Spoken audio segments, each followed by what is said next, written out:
कि मनुष्य जीवन केवल परमात्मा प्राप्ति, आत्म कल्याण, शुभ कर्म करने के लिए ही प्राप्त होता है।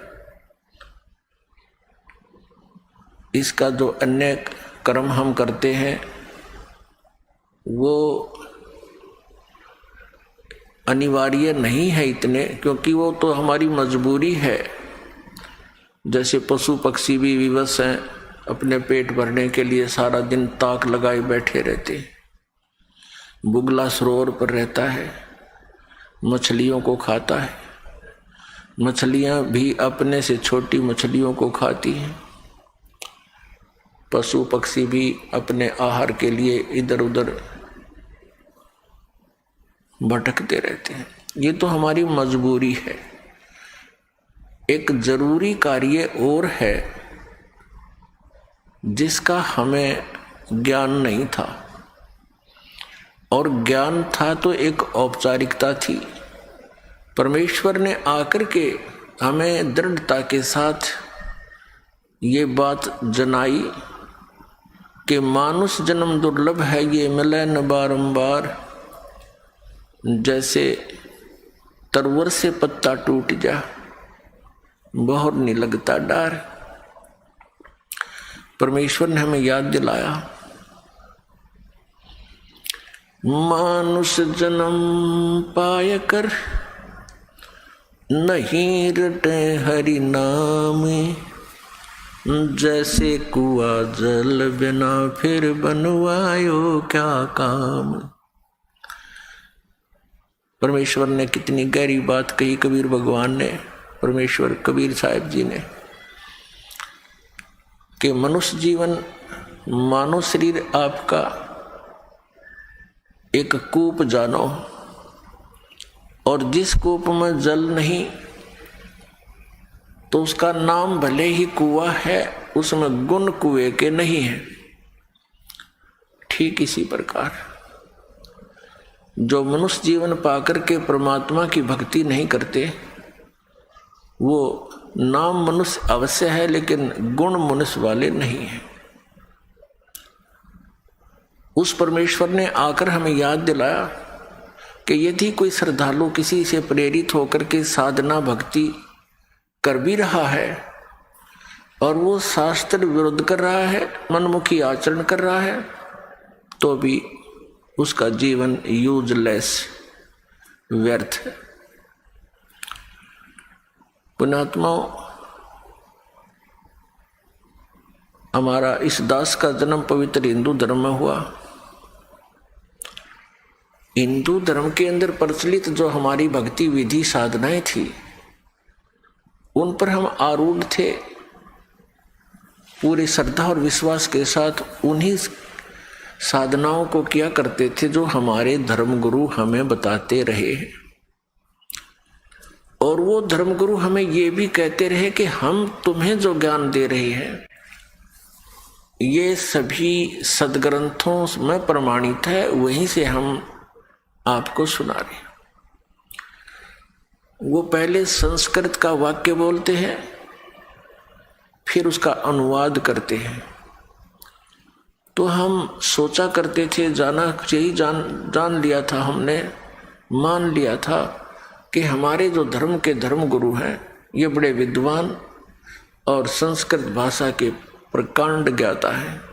इन्होंने हमारे सदग्रंथों को बहुत अच्छी तरह समझा है और ये जो हमें ज्ञान दे रहे हैं ये सही है, सदग्रंथों वाला ही है। और फिर इस परंपरा को चलते लगभग 2000 वर्ष से भी ऊपर हो गया। जो भी एक दूसरे से मिलते हैं उसी, हम एक समुदाय बन गया हमारा हिंदू। तो जो भी बोलता है वही बताता है कि ब्रह्मा विष्णु महेश ये अजरो अमर है। ब्रह्मा विष्णु महेश के कोई माता पिता नहीं है, स्वयंभू है। और मंदिर मूर्तियों की पूजा करना अनिवार्य है, सदग्रंथों में प्रमाण है। तो हम विद्यार्थी थे, हम तो एक डिवोटी थे। तो हमारे पूर्वजों को उन अज्ञानी धर्म गुरुओं पर अविश्वास नहीं हो पाया। अब जब परमात्मा ने हमारे ऊपर मेहर बख्शी कि तुम शिक्षित बनो, परमात्मा ने हमें शिक्षित बनाया, नहीं तो चौथा युग आ गया। ये शिक्षा आम समाज में नहीं थी, केवल एक ब्राह्मण वर्ग इस शिक्षा का अधिकारी था। केवल संस्कृत भाषा हमारे भारतवर्ष में थी। कुछ वर्षों उपरांत फिर ये अरबी भाषा, उर्दू भाषा भी प्रवेश कर गई समय आने पर। लेकिन पवित्र हिंदू धर्म के अंदर जो भाषा यानी विद्या मानी जाती थी, संस्कृत ही मानी जाती थी। तो संस्कृत के पढ़ने का केवल ब्राह्मण वर्ग को ही अधिकार था, अन्य नहीं पढ़ सकता था, ऐसा प्रतिबंध था पहले। तो जिस कारण से हमने ये सोचा कि इन्होंने बहुत अच्छी तरह सदग्रंथों को जाना है, जो इन्होंने ज्ञान दिया वो हमारे लिए मोक्षदायक है। अब हमारे ऊपर मेहर बख्शी परमात्मा ने, हम शिक्षित कर दिए और ये शिक्षा हमारे लिए हानिकारक भी है पूरे विश्व के लिए, और हमारे लिए एक विशेष परोपकार भी है इस शिक्षा का। ये वरदान भी बन गई अब हमारे लिए कि हम सदग्रंथों से परिचित होकर के भगवान को पहचान लेंगे स्वयं आंखों देखकर। ये शिक्षा हमारे ऊपर अभिशाप बन गई। अभिशाप क्यों बन गई? क्योंकि हमने परमाणु बम बना लिए। जरा सी कोई बात ऊक चूक होगी, एक परमाणु बम छोड़ दिया तो लाखों व्यक्तियों को समाप्त कर देगा। उस क्षेत्र में वर्षों तक कुछ भी नहीं होगा। ये शिक्षा की देन है। दूसरे हम चतुर बना दिए, इतने कौवे बना दिए हम, बहन भाई से दूर, भाई भाई का झगड़ा, और हम अफलातून बन गए। बनना था हमने दास। हमारे पूर्वज देखो कितने शांतिपूर्वक रहा करते थे। 2 रोटी भगवान देता, झोंपड़ियों में रहा करते थे, कच्चे पक्के मकान बना करके शांत रहते थे। उनका जो पिछला दास को ने तो बहुत देखा है, क्योंकि 61वां वर्ष चल रहा है। उससे पहले के जितने भी बुजुर्ग देखे, कितना शांत स्वभाव होता था, निष्कपट होते थे, एक दूसरे के मदद के ऊपर तत्पर रहते थे। ऐसा दुराचार व्यभिचार नहीं था जो वर्तमान में आग लगी पड़ी है पूरे मानव समाज में। तो ये शिक्षा का अभिशाप है हमारे। लेकिन ये अब वरदान बनेगी। परमात्मा ने इसका देना अनिवार्य समझा, इसलिए अब ये प्रदान की। नहीं तो पहले 4 युग हो गए, हमें से अपना काम चल रहा था, ठीक है, टाइम पास ही तो करना था इस संसार में। परमात्मा देखो, गुरुजन होते हैं। गुरु का अर्थ यही होता है कि वो अपने सिलेबस को स्वयं जाने, फिर विद्यार्थियों को सरल करके समझावे। ये इन गुरुओं का काम होता है। तो हमारे धर्म गुरु ये नकली थे, ये अज्ञानी थे कलयुग के। इन्होंने हमारे सदग्रंथों को समझा नहीं, अपने सिलेबस से ये परिचित नहीं थे, जिस कारण से हम विभाजित होते चले गए। कहीं हिंदू बन गए, कहीं मुसलमान बन गए, कोई सिख बन गया, कोई ईसाई बन गया। और उसके बाद अब देखो कलयुग के इस थोड़े से ही समय में 100-150 वर्ष के अंदर ही कितने पंथ बना दिए, इनका कहीं नामो निशान नहीं था। तो इस काल भगवान ने इन नकली गुरुओं के कारण, जो ना वेदों को समझ सके, ना पुराणों से परिचित, ना गीता से परिचित, इन्होंने लोक वेद सुना के हमें इतना कर्मकांड में फंसा दिया। आम व्यक्ति भी चिंतित हो गया, दुखी हो गया इनके कर्मकांड को करते करते। तो पुण्यात्माओं, इस समस्या का समाधान करने के लिए स्वयं परमेश्वर आए। ये परमात्मा चारों युगों में आते हैं। ये हमारे पिता हैं, ये हमारे हमदर्द हैं, ये हमारे मूल मालिक हैं। हम इनकी संतान हैं।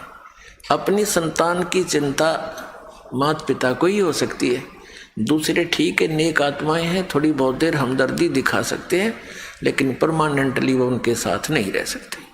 तो इसी प्रकार उस परमेश्वर ने हम पर रहम आया कि मेरे बच्चे बहुत दुखी हो गए, इन्होंने गलती तो की थी बड़ी भयंकर, फिर भी कहते हैं माता पिता बच्चों के सैकड़ों अवगुणों को भी माफ करने को तैयार रहता है यदि वो सुधर जाते हैं। तो उसी दृष्टिकोण से परमात्मा यहाँ आते हैं कि हो सकता है इनकी बुद्धि ठिकाना आगी होई बे और ये मान जाए मेरी बात को और चल पड़े सतलोक को, जहाँ इनको कोई कष्ट नहीं, कोई दुख नहीं, कोई जन्म और मृत्यु नहीं। अब पुण्यात्मा इस काल भगवान ने ऐसा कमाल कर दिया, ये नकली पंथ चलवा दिए, सतलोक की महिमा गाने वाले और भक्ति बताने वाले। इनको सतलोक का पता नहीं, इनको उस परमात्मा की भक्ति विधि का ज्ञान नहीं, और करोड़ों व्यक्तियों को गुमराह करके शांत बैठा दिए, निश्चिंत कर दिए। क्योंकि एक परंपरा पड़ गई 100 वर्ष 150 वर्ष से, जो 50-60 वर्ष से कोई पंथ चल पड़ा, तो उसके बच्चे तो अपने माता पिता के साथ बचपन से ही वहाँ जाते रहते हैं, आते रहते हैं, जैसा भी उन्होंने ज्ञान दिया उसको ग्रहण कर लिया, नो ऑब्जेक्शन।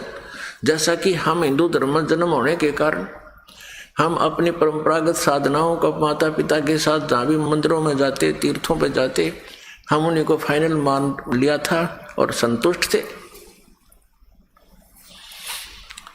तो ये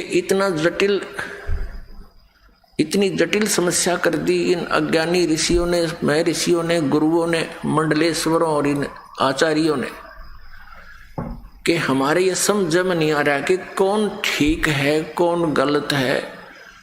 सब अपनी अपनी डफली पीट रहे हैं। कोई कहता इन 5 नामों से मोक्ष है, कोई कहता हरे राम हरे कृष्ण से मोक्ष है, कोई कहता 3 नाम है, कोई 5 नाम बताता है, ओंकार रंकार ज्योति निरंजन ये सतनाम आदि, कोई अकाल मूर्त सब स्वरूपी राम सतपुरुष ये मंत्र दे रखे बच्चों के खिलौने। ये कई प्रमाण नहीं, किसी संत के इतिहास में नहीं जिन्होंने भगवान पाया हो, ना किसी ग्रंथ में, ना संत मते के इतिहास में संत मता परमेश्वर कबीर साहब से चला। और ये सब संत मानते हैं, पंथ मानते हैं कि कबीर साहब से पहले संत मता नहीं था। वो 600 वर्ष पहले से संत मता, और ये 100 वर्ष पहले से चला हुआ अपना मन मता, मनमुखी साधनाएं कर रहे हैं ये लोग। तो इन सब का निवारण करने के लिए परमात्मा को स्वयं ही आना पड़ता है। अभी जो जितने भी गुरु हैं, धर्मगुरु हैं, आचार्य हैं, शंकराचार्य हैं या कोई और मंडलेश्वर महंत है, ये परमात्मा के बच्चे बहुत अच्छे बच्चों में से हैं, यानी पुण्य आत्माओं में से हैं। और ये धनी थे भक्ति के, और ये काल भगवान के फंस गए।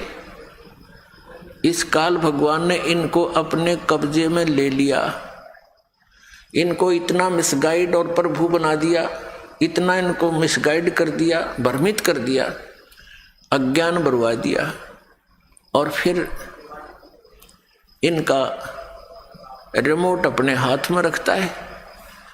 तो इन पुण्यात्माओं ने करोड़ों जीवों को अपने सदग्रंथों से हटकर लोकवेद सुना दिया। आप भी पाप के भागी बने, भगवान के बच्चों को मिसगाइड करने का इन्होंने भार सिर पर ले लिया।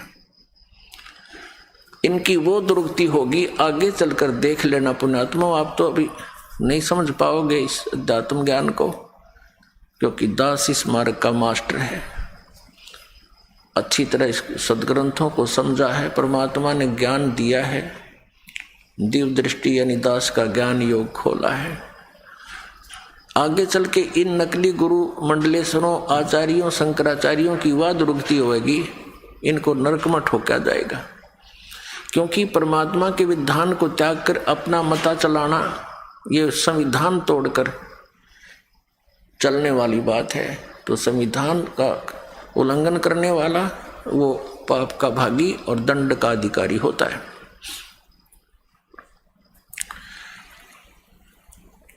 पुण्यात्माओं, परमेश्वर ने कहा है कि 9 मन सूत उलझिया, ये ऋषि रहे झकमार, और सतगुरु ऐसा सुलझा दे, उलझे ना दूजी बार। परमात्मा ने, कबीर परमेश्वर जी कपड़ा बुना करते थे, सूत होता था एक रील धागे की, वो इतनी मोटी हुआ करती,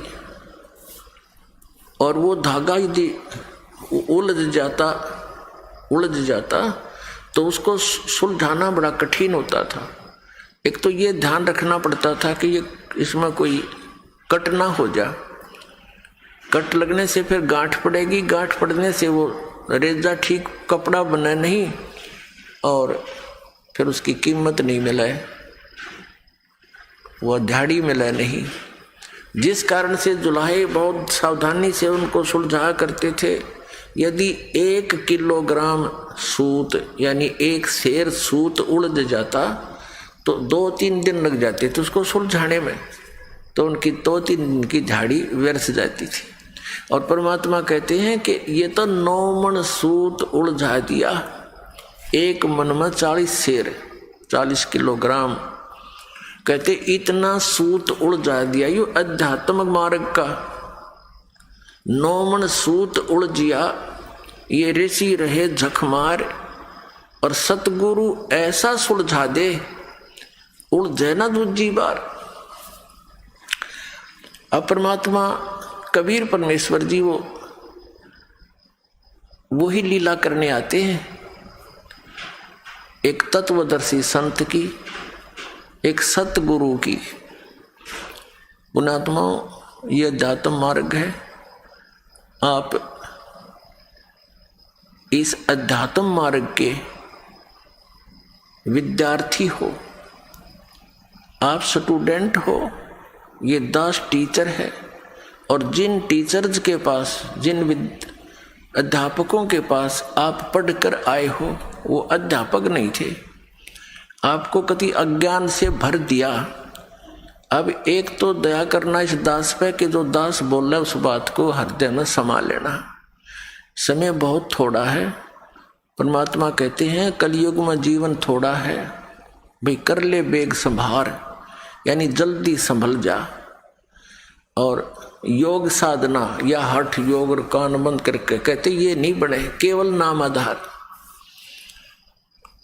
आप जी ने जो ज्ञान सुना हुआ है वो बिल्कुल व्यर्थ है, उससे आप रंगे हुए हो। तो अब दास चाहता है कि आपको ABC से शुरू करेगा, क्योंकि एक सामूहिक एक शिक्षा स्थल है ये। इसमें प्रथम कक्षा के बच्चे भी आते हैं, प्रथम बार श्रोता भी आते हैं, और वो बच्चे भी, वो भी भक्त होते हैं जो बहुत दिनों से लगे हुए हैं। तो ये एक ऐसा सत्संग किया जाता है जो सबके लिए सामूहिक असर करेगा। पहले वालों को भी ज्ञान बताया जाएगा, और जो पुराने बच्चे हैं, भक्त हैं, बहन बेटी हैं, उनको भी इसी के माध्यम से संदेश दिया जाएगा परमेश्वर का। तो परमात्मा ने आकर के हमें क्या ज्ञान दिया, वो स्वयं आते हैं, एक तत्वदर्शी संत की भूमिका करते हैं। अपने आत्माओं, हमारे पुरातन ग्रंथ हैं, पवित्र 4 वेद, पवित्र श्रीमद् भगवत गीता, पवित्र 18 पुराण और महाभारत आदि। ये सबसे पुरातन ग्रंथ हैं अपने मानव समाज के। उसके बाद फिर अलग से, जैसे ईसाई धर्म, ईसाजी के पद चिन्हों पर चलने वालों को ईसाई कहने लगे। उन लोगों ने इन ग्रंथों को नहीं जाना। जो भी संदेश उनको आकाशवाणी से या किसी फरिश्ते से प्राप्त हुआ, उसी को सत्य मानकर उन्होंने आगे प्रचार प्रारंभ कर दिया। उनके आधार से फिर उनके अनुभव, और आने वालों के अनुभव से एक पुस्तक बन गई, पवित्र पुस्तक, जैसे पवित्र बाइबल ग्रंथ कहा जाता है। और इसी प्रकार मुसलमान धर्म का जो ग्रंथ है कुरान शरीफ, ये भी हजरत मोहम्मद जी को, जो मुसलमान धर्म का प्रवर्तक माना जाता है, इनको जैसे कोई फरिश्ता आया, उसने ज्ञान सुनाया, आकाशवाणी हुई, या कुछ वे बोलते थे, वे आती हैं। वे कैसे आती हैं? जैसे कोई हजरत मोहम्मद कपड़ा ओढ़ कर लेट जाते थे और अंदर से फिर उसके शरीर से कोई आवाज़ आती थी, वो लिपिबद्ध की जाती थी, उसको वे बोलते। हम उसको कहते हैं जैसे काल भगवान श्री कृष्ण में प्रवेश करके गीता बोल गया, ऐसे ही कोई फरिश्ता उसमें प्रवेश करके इस कुरान शरीफ का ज्ञान देकर चला गया, उनको लिपिबद्ध किया गया। तो हम अब क्या हुआ कि हमारे जो पुरातन ग्रंथ थे, वेद और गीता पुराण, ये संस्कृत भाषा में थे। संस्कृत भाषा को केवल एक ही वर्ग के पढ़ने का आदेश था, एक ही वर्ग इसको पढ़ सकता था, ब्राह्मण, जैसा कि आपको पहले बताया। तो वो इस अध्यात्म ज्ञान से परिचित नहीं थे, संस्कृत अवश्य जानते थे, अच्छे ज्ञाता थे, व्याकरण भी अच्छी शुद्ध बोलते थे, उच्चारण पर ही ज़्यादा जोर देते थे, शास्त्रार्थ उनके आपस में ही होता था। किसी ने अशुद्ध व्याकरण भी बोल दिया, उसी पर ताड़ी पीट देते थे, उसको पराजित था और विजयी ऐसे ही किया जाता था। श्रोता जो होते थे वो अशिक्षित होते थे, जो संस्कृत भाषा जानते नहीं, और दो संस्कृत के ज्ञाता विद्वान कहलाने वाले बैठ करके आपस में अपनी संस्कृत में ही भाषा बोला करते थे, शुद्ध उच्चारण के साथ। और जिसने अत्यधिक संस्कृत बोल दी, डाटा नहीं डटा, जिसने घनी घोट रखी हो, तो श्रोता उसको विजयी कर देते थे ताड़ी पीट के, और वो विजयी सिद्ध हो जाता था, चाहे वो किसा अज्ञानी हो। ऐसे ये एक दूसरे में मंडलेश्वर सिद्ध हो गए, और इनको कख नहीं पता था अध्यात्म मार्ग का। तो आज दया करी भगवान ने, प्रथम तो ये रजा करी कि हमें शिक्षा दी, जो कि ना देनी चाहिए थी वो भी देनी पड़ी हमारे को इस नरक से निकालने के लिए। भले ही हम एक बार, अब जैसे बाल्टी निकालनी होती है कुएं से पानी, तो रस्से के बांध कर उसको कुएं में पटका जाता है, उसको डबोया जाता है पहले और फिर खींचा जाता है, तो कुछ जल लेकर आए। तो ऐसे हमें परमात्मा ने इसमें डबोया, इस शिक्षा के अंदर, और फिर इससे ये अनमोल रतन निकाल कर हमारे सामने रख दिया। और अब हम किसी के दंत कथा पर विश्वास नहीं करेंगे, अपने सदग्रंथों को ही आधार मानकर साधना भक्ति करेंगे। श्रीमद् भगवत गीता अध्याय नंबर 16 के श्लोक 23-24 में कहा कि अर्जुन, शास्त्र विधि को त्याग कर जो मनमाना आचरण करते हैं, यानी मनमानी पूजाएं करते हैं, जो सदग्रंथों में वर्णित नहीं है, तो वो अपना जीवन नाश कर रहे हैं। उनको न तो कोई सुख प्राप्त हो, न उनकी सिद्धि हो, और न ही उनको कोई परम गति प्राप्त हो, अर्थात व्यर्थ। फिर 24वें श्लोक में कहा कि अर्जुन, इससे तेरे लिए इस कर्तव्य और अकर्तव्य की अवस्था में, यानी कौन सी साधना करनी चाहिए कौन सी ना करनी चाहिए, शास्त्र ही प्रमाण है। इसलिए तू शास्त्रों को आधार मानकर भक्ति करना, किसी के लोक वेद पर विश्वास मत करना। तो पुण्यात्माओं, हमारे को सारा ही लोक वेद सुना रखा था। अब लोक वेद किसे कहते हैं? परमेश्वर ने इस सत्य ज्ञान को हमें हजम कराने के लिए अपने ही ऊपर सब प्रमाण उदाहरण दिए। क्या बताया?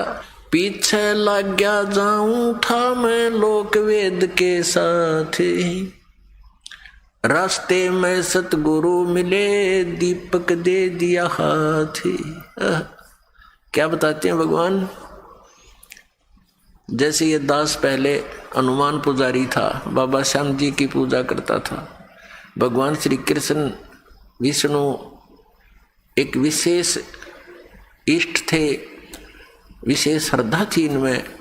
और साथ साथ में भगवान शंकर, भगवान गणेश, माता गौरी, लक्ष्मी माता, दुर्गा माता, यानी जो भी देवता सुप्रसिद्ध से होते थे, हम सभी की आड़ लेते थे, सभी की पूजा करते थे, सबसे ही अर्ज किया करते थे कोई सुख या दुख की झलक होती थी। और उनको करते करते भी हमें बहुत से सुख हुए। जैसे बच्चा पढ़ता है, शिक्षा में सफल हुआ, परीक्षा में सफल हुआ, तो अपने हनुमान जी की जय हो, बाबा श्याम जी की जय हो, भगवान कृष्ण ने बड़ी दया करी, ये तो संकट मोचन ही है हनुमान जी, तो भगवान कृष्ण जी ने ऐसे दया कर दी। तो बच्चों को, हम बच्चे थे जैसा भी, यही हमें बहुत था कि हमारे इन भगवानों ने हमें पास कर दिया, सफल किया। फिर सर्विस प्राप्त हुई, अपने इन्हीं भगवानों के शुक्र मनाए। फिर पुत्र पुत्रियां प्राप्त हुई, फिर इन भगवानों के शुक्र मनाए। और ऐसे सुख जो हो रहे थे, हम सोच रहे थे ये भगवान श्री कृष्ण, भगवान विष्णु, भगवान हनुमान जी, श्री हनुमान जी और बाबा श्याम जी दे रहे हैं। तो अब बच्चे समझदार हो गए हैं इस ज्ञान के, दास के तत्व ज्ञान से। तो अब बहुत से समझदार होकर के कुछ एक दूसरे से डिस्कस भी करते हैं। कहते हैं एक समय एक आपस में दो भक्त डिस्कस कर रहे थे कि भी किसकी पूजा करते हो। एक कहने लगा मैं बाबा हनुमान जी की, लाल लंगोटे वाले की। तो कहते हैं भाई सुन, एक भगत ऐसे ही हनुमान जी की पूजा कर रहा था, हनुमान जी प्रसन्न हुए, अब मांग भाई के मांगेगा। क्या मांगता है बच्चा, मांगो। अब बच्चे ने के मांग रहा था, ने बोला जी बढ़िया सी पेंट कमीज दे दो। ने बोला भाई मैं लंगोट मारूं, तेरे से कहाँ से लाऊंगा, मैं ही एक लंगोट में टाइम पास करता हूं, आपके लिए कहां से लाऊं मैं। और हनुमान जी ने ये कहा था कि भाई राम की भक्ति करो, किसी और की नहीं। तो पुण्यात्माओं, ऐसे ही आप समझना ना, भगवान श्री राम ने कभी कहा मेरी भक्ति करो, वो स्वयं भगत थे। ना श्री कृष्ण जी ने कभी कहा मेरी भक्ति करो, वो स्वयं भगत थे, भक्ति करते थे। राम कृष्ण से कौन बड़ो, उन्हों भी गुरु की ने, तीन लोक के वे धनी, गुरु आगे अधीन। कबीर साहब कहते हैं कि सभी रामचंद्र को भजत हैं, जान मुक्ति को धाम। और रामचंद्र ने वशिष्ठ गुरु किया, अरुण को दिया उसने ओम नाम। अब कितनी गहरी बात कही है कि ये और तो श्री रामचंद्र जी की भक्ति करें, अकियो मोक्ष करेगा। अपने मोक्ष के लिए श्री रामचंद्र जी ने वशिष्ठ गुरु जी से दीक्षा ली, उसने उसको ओम नाम दिया कि इसका जाप कर तू, तो ये रामचंद्र जी आपको कैसे मोक्ष दे देगा। तो इस तरह के परमात्मा ने आकर के ये उदाहरण, अनमोल ज्ञान, सूक्ष्म वेद प्रदान किया। परमेश्वर ने जो अपने मुख कमल से ज्ञान कहा, स्वयं आकर के उसको सूक्ष्म वेद बोलते हैं, उसको पांचवा वेद कहते हैं, उसको सच्चिदानंद घन ब्रह्म की वाणी कहते हैं। तो पुण्यात्माओं, जो प्रसंग चल रहा है कि परमात्मा ने कहा कि पीछे लग गया जाऊं था लोक वेद के साथ, रास्ते में सतगुरु मिल गए, ये दीपक दे दिया हाथ। अब अंधेरे में जा रहे थे, दिशा मिली नहीं, क्योंकि हम भक्ति के सफर के हम यात्री हैं। और हम जिस सफर, भक्ति वाले सफर पर चल रहे थे, आगे चलकर हम जैसे भी साधनाएं कर रहे थे, आगे चलकर परमात्मा यानी सतगुरु मिल गए। उन्होंने हमें तत्व ज्ञान रूपी दीपक दे दिया। इस तत्व ज्ञान रूपी दीपक की रोशनी में हमें पता चला कि हमारी दिशा गलत है, और जिन भगवानों को हम अजरो अमर मानकर और मुक्ति का धाम मानकर, मोक्षदायक मानकर, संकट निवारण करने वाले मानकर हम इन पर आश्रित थे, वो हमारी आंखें खुल गई। अब जैसे श्रीमद् भगवत गीता अध्याय नंबर 2 के श्लोक नंबर 46 में कहा कि अर्जुन, बहुत बड़े जलाशय की प्राप्ति के उपरांत एक छोटे जलाशय में जैसी आस्था रह जाती है, ठीक उसी प्रकार उस पूर्ण परमात्मा के गुणों से, उसके तत्व ज्ञान से परिचित होने के बाद अन्य ज्ञानों में, अन्य भगवान देवताओं में ऐसी आस्था आपकी रह जाएगी। कैसे रहेगी कि जैसे एक छोटा सा तालाब होता है, जलाशय, एक वर्ष वर्षा ना हो तो वो सूख जाता है। उस पर आश्रित प्राणी भी उसका संकट का सामना करते हैं और वहाँ पर तड़फ तड़फ कर मर जाते हैं।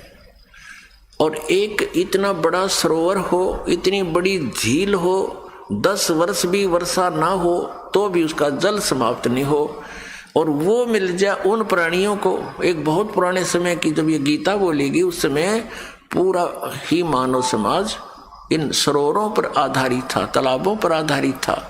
इतना गंद नहीं था जो अब है।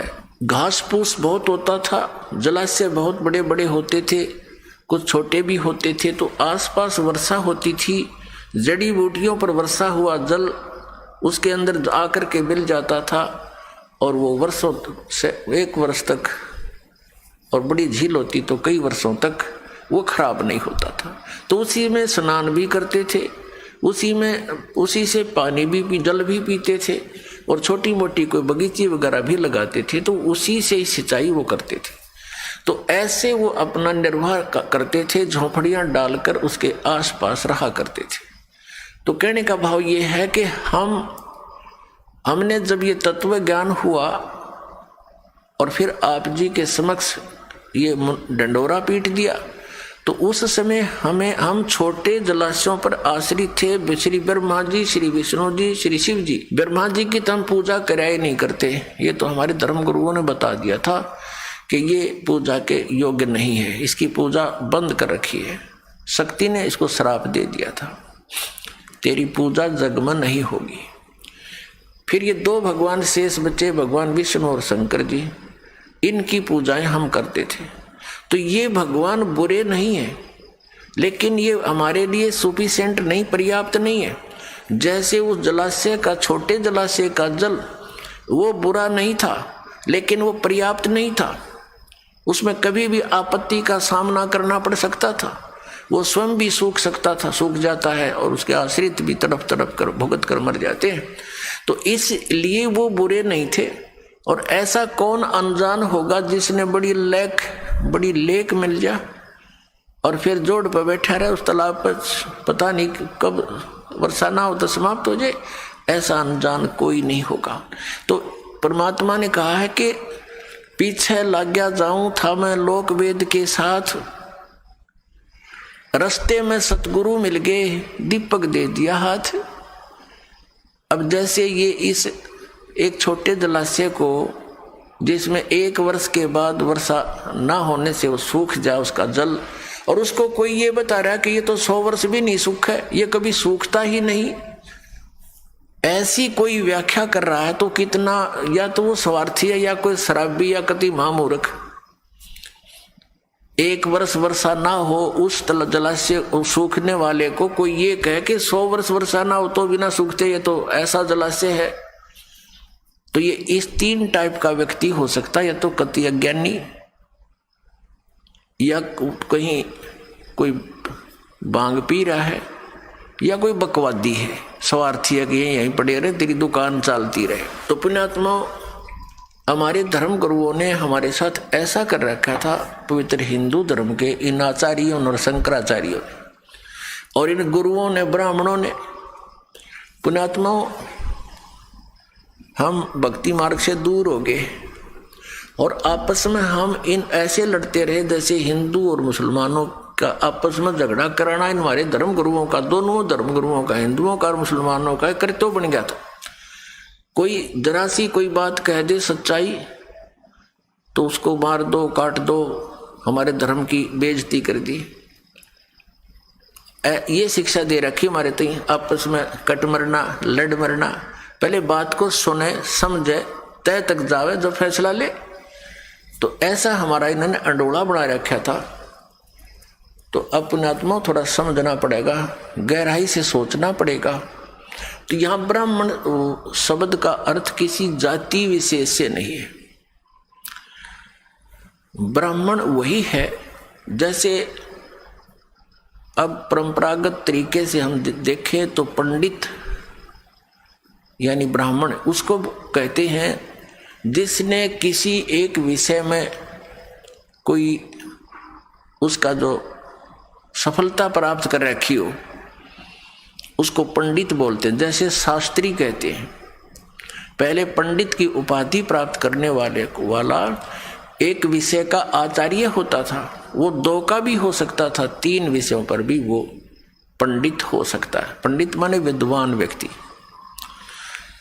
तो दास का जो सत्संग का के वचन जो होंगे परमात्मा कबीर जी द्वारा बताए हुए, और केवल उन्हीं को असर करेंगे जो गुरु पद पर बैठे हैं, चाहे वो किसी भी जाति मजहब के हैं। जो मिसगाइड कर रहे हैं परमात्मा के बच्चों को, तो उन गुरु कहो, उन्हें ब्राह्मण कहो, उन्हें पंडित कहो। हिंदू धर्म के गुरु जो थे ब्राह्मण कहलाते थे। ब्राह्मण सोए जो ब्रह्म पहचाने, यानी ब्राह्मण का अर्थ है जिसने भगवान को जान लिया, वो ब्राह्मण है। तो हम उन गुरुओं को ब्राह्मण कहो चाहे गुरु कहो, क्योंकि गुरु वही होता है जिसने भगवान को अच्छी तरह समझा, जाना, सिलेबस को पढ़ा हमारे सदग्रंथों को। तो दास का उद्देश्य उन ब्राह्मणों से नहीं है। जैसे कोई वैद्य था और बहुत बड़ा अच्छा मास्टर था अपने जॉब का, नब्ज पकड़ता था, बीमारी जान लेता था, औषधि देता था, स्वस्थ हो जाते थे।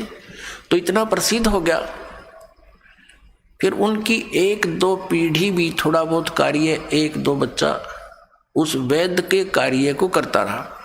तो उन सभी उनके वंशजों को, आने वाली पीढ़ियों के सभी बच्चों को ये कहने लगे ये वैद्य है, और वो भी फिर अपने आप को वैद्य कहने लगे। एक सरनेम सा बन गया।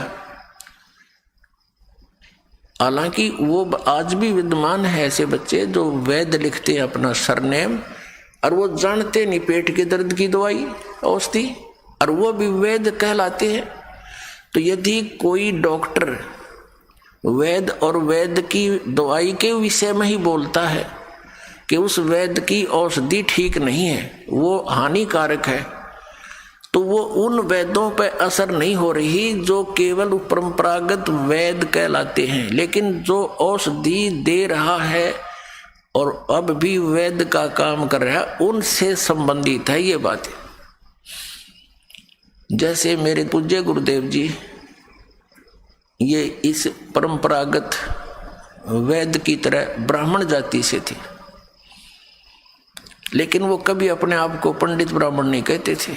कहता मेरा जन्म ब्राह्मण वर्ण में है, लेकिन मैं पंडित नहीं, ब्राह्मण नहीं हूं। जैसे कोई वैद्य की दृष्टांत से आप अच्छी तरह समझ गए होंगे कि कोई व्यक्ति डॉक्टर की कोई औषधि नहीं जानता है और 2-4 गोली याद कर ली टेबलेट के नाम, तो वैद्य नहीं बन जाता वो। तो उसने कोई कहा वैद्य जी आप वैद्य हैं? हाँ जी। तो मुझे कुछ दवाई दे दो। वो कहेगा नहीं, मैं वो वैद्य को नहीं जैसा तू समझ रहा है। तो यही बात हमारे पूज्य गुरुदेव जी कहा करते थे कि मैं वो ब्राह्मण ना हूं जैसा तुम जब समझते हो, मैं संत हूं। और मेरे दादा गुरु जी थे, वो जाट जाति में जन्मे थे। गांव छावला, दिल्ली के अंदर नजफगढ़ के पास एक गांव है छावला, वहां के जाट थे। और हमारे परदादा गुरुजी गरीबदास जी के पंथ के संत थे। और वो 16 वर्ष की आयु में ही गांव से बाहर का बाहर खेतों से ही उसकी बातों से प्रभावित होकर उसके साथ चला गया था। घर से दुखी थे।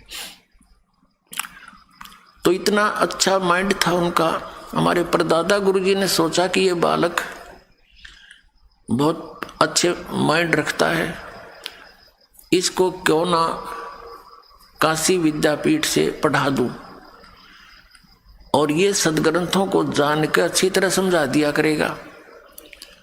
तो उन्होंने जैसे तैसे उसको काशी विद्यापीठ में प्रवेश दिला दिया। वहां से वो 4 विषय के आचार्य बन गए, अव्वल आवे प्रत्येक क्लास में। तो वो पंडित चिदानंद जी के नाम से प्रसिद्ध हो गए। जाट होते हुए वो ब्राह्मण पंडित कहलाए। और उनका आश्रम बना हुआ है गांव गोपालपुर, तहसील खरकौदा, जिला सोनीपत में। वहां आश्रम पर लिखा है पूज्य पंडित चिदानंद जी आश्रम। तो पहले तो पुण्यात्माओं दास के इन संकेतों को समझना, कदे कोई पंडित जी बिदक जा और सत्संग भी ना सुना कर्म फोड़ लिया अपने। तो दास का उद्देश्य उन पंडितों के लिए नहीं है जो केवल परंपरागत ब्राह्मण कहलाते हैं, वो नहीं। तो ये जो ब्राह्मण थे हमारे धर्मगुरु जैसे, तो ये इन्होंने सदग्रंथों को समझा नहीं, एक लोक वेद शुरू कर दिया। वो कहां से शुरू हुआ लोक वेद? आदि शंकराचार्य जी हुए हैं ईसा जी से 508 वर्ष पूर्व, यानी आज सन 2012 से ये समझ लो 2520 वर्ष पूर्व। और वो 32 वर्ष तक केवल इस संसार में रहे। वो स्पेशल भेज रखे थे किसने? भगवान शिव ने। शिव के लोक थे, उनका एक गण था, अच्छी आत्मा थी वहां की। उस समय उनका यहाँ आगमन हमारे लिए एक वरदान भी सिद्ध हुआ।